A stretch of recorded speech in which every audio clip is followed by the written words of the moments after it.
good day. Following a powerful opening and seminar yesterday that set the tone for dialogue and reflection, today's session has moved in deeper in continuation of yesterday into the challenges and opportunities facing non-self-governing territories in their pursuit of self-determination and sustainable development. And as part of our continued coverage of the Pacific Regional Seminar, we spoke with the representatives from New Caledonia to hear firsthand about their ongoing journey towards self-determination and what they hope to see from the UN's decolonization efforts. Given the outcome of the recent referendum and ongoing discussion about the political future of New Caledonia, what steps do you believe are needed to ensure that the will of the Kanak people and all the communities is genuinely respected under the decolonization framework? Yeah. As you know that we have 3 referendums according to the Nume Agreement that we signed in 1988. So we organized the first one, which was held properly, and the second one. But the third one, which is the last one, to ask the population of New Caledonia if they want to become independent or not. The third one didn't happen what it should be, because it was during the COVID situation. So many Kanak people died, and we asked the French government to postpone the last referendum for a few months, for 9 months exactly. And the French government didn't want to listen to us, didn't want to listen to the Kanak people.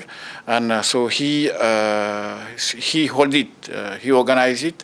And the Kanak people in general didn't take part in the referendum, and the majority of the people didn't take part in that referendum, the last referendum, and that's why we continue to contest.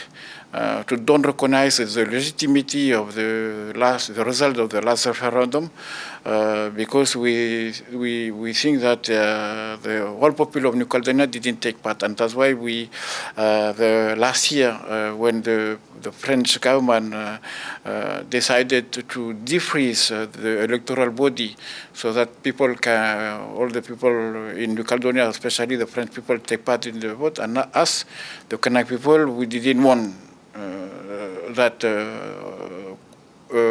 electoral body to be open, because otherwise the Kanak people would be a minority in his own country.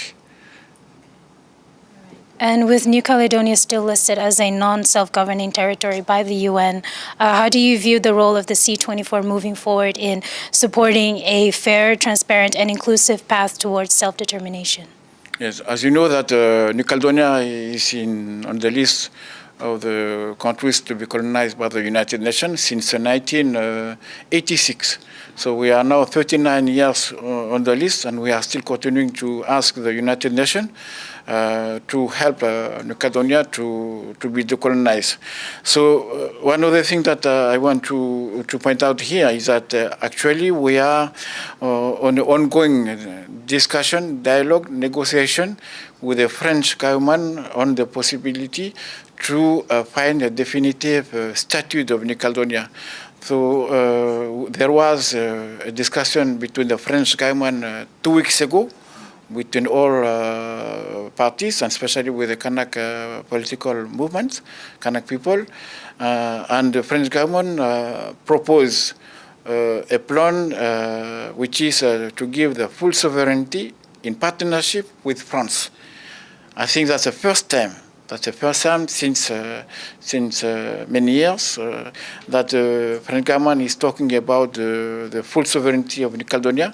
So we came here to ask the C24 committee to push the government of France to continue the discussion about that option, which is we consider that is an ideal option for New Caledonia to become independent as soon as possible.